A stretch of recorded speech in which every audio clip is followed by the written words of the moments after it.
17 years ago, here at First Pres, a committee was searching for a music minister for our church.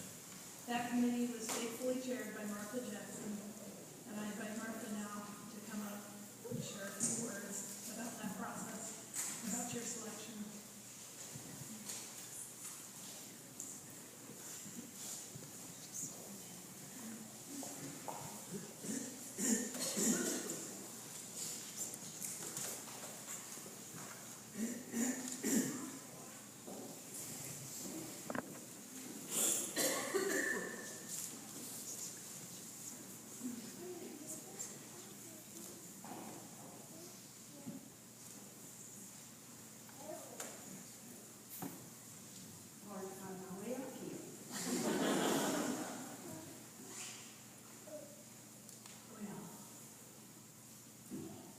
Asked to do this, my reply was, I can't possibly do that. Then I was asked to write something and let someone else read it. I didn't think that sounded right either. I didn't think that was a good thing to do. That was just as worship was about today a couple weeks ago. Well, I thought about that all through service is when I should have been listening to the speaker. But I'll try, so here I am. We don't want Eric to feel badly in any way because he's leaving, but he should.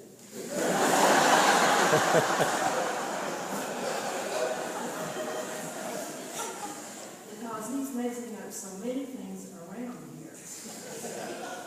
He has gotten so involved in everything that moves in this church family that it's going to be very difficult to be without him. However, he must go. After having hung around here for 17 or 18 years, it's time for him to hit the road. At least he's living married with us, and Tristan is not far away. Seriously, I'm sure God has had a hand in this, as Eric was hand-chosen for this work in Austin, Texas. There could never be a better person for this job. Just think about his many qualifications. But what are we to do? There are replacements, of course. Without a doubt, Eric cannot be replaced here. There are replacements, but you turn around and here he's there, and he's here again. He's there running up stairways, up and down hallways, but we cannot hold him back in our little town when there's a whole big world out there calling for him. Eric has had many other offers, but he loved his work here too much to go elsewhere. He told me he wasn't even tempted until now. We had 145 applicants, even one from South Africa, for this music director position when it became available. I was asked to chair the search committee. So a committee was chosen. By the way, is there anybody else here that was on that committee? Well, where did they go?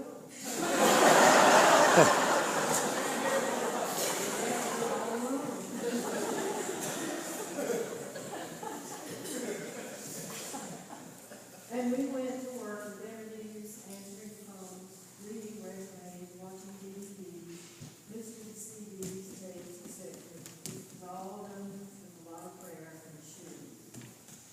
The first thing to do was to quickly decide on eliminations. Telephoning and letter writing on my part never ended, it seemed.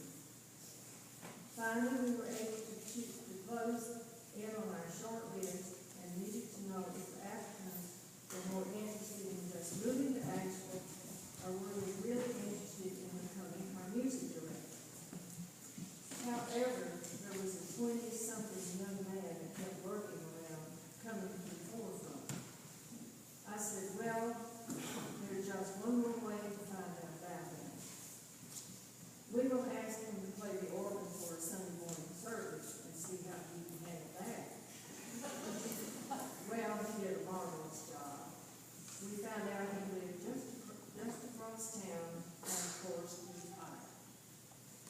decision, of course, has never ever been regretted. This locality has built the adult choir, other choirs, taught many other aspects of music and even Bible. What can I say? And what about this glorious, magnificent organ? One time a group of us, mostly choir members I'm sure, decided to roast Eric. He was seated up front on a dunce stool and was accused of having hissy fits,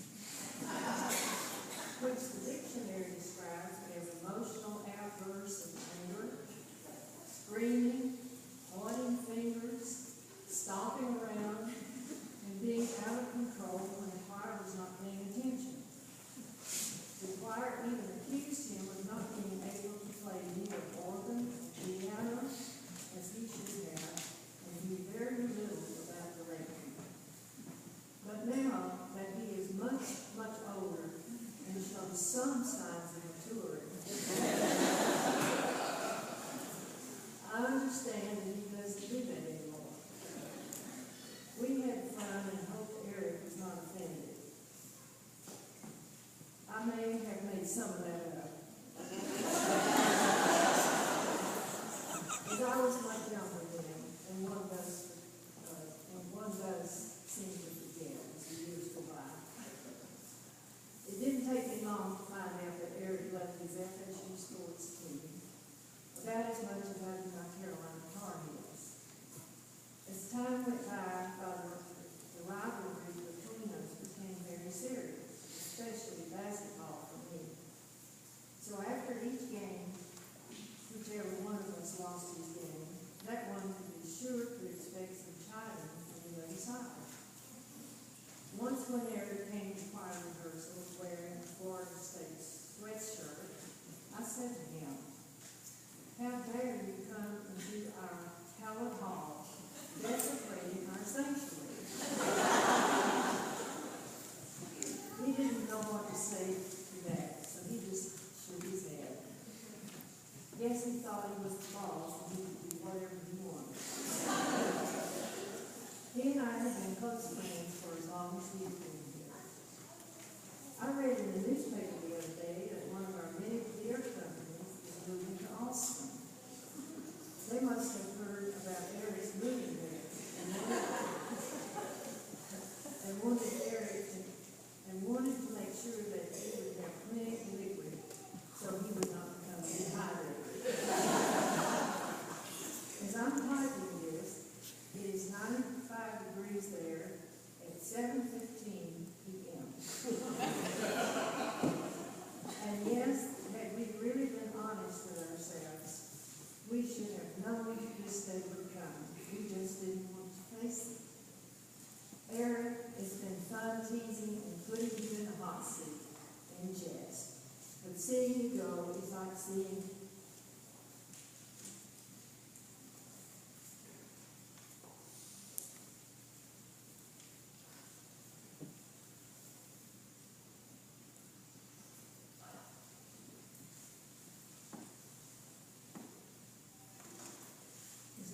my own son go away.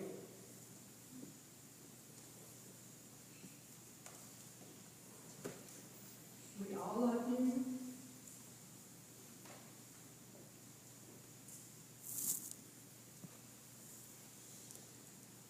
I love you and will miss you terribly.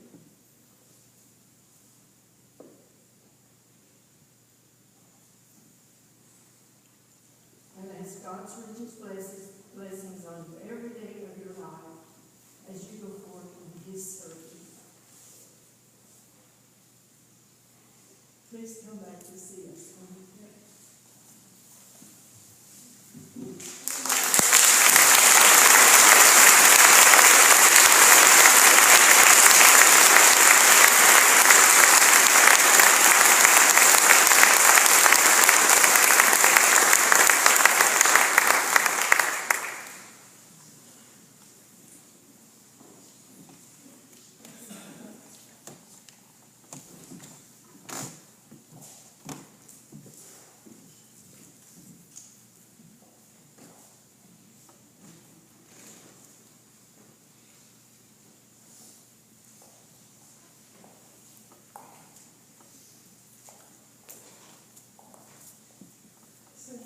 soon after that committee had done its work, people started talking about renovating this space.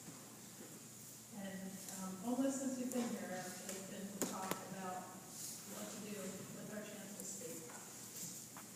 And about 12 years ago, over 12 years ago, a sanctuary renovation committee was established to look at the possibility of renovating the organ and this space here for worship. And that work's been carried on by so many, and now we enjoy the fruits and beauty of those laboring faithful. Your visionary has been an integral part of these changes. You've worked closely with so many people to make this happen. Tim Rosebrock chaired the Sanctuary Renovation Committee, and I invite you, Tim, to come up now and share a few words about Eric's ongoing gifts to us.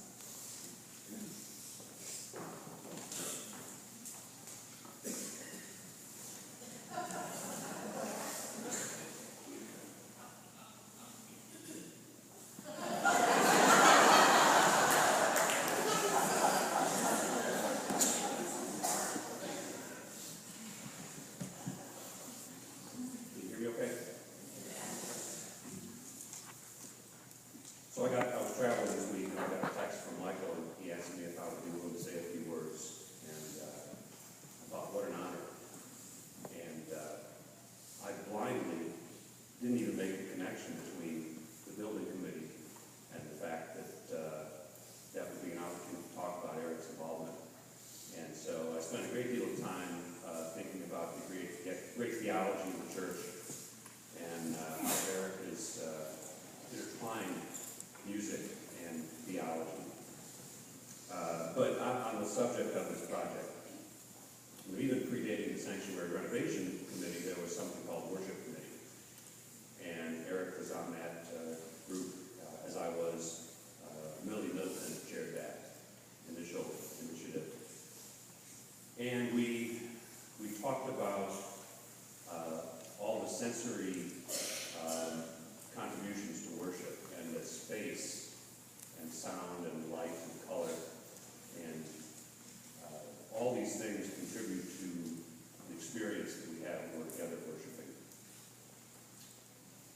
And so Eric's involvement from the position of music was obvious, but in those early days of conversations, leading all the way through the final decisions for this building project, it was never about music.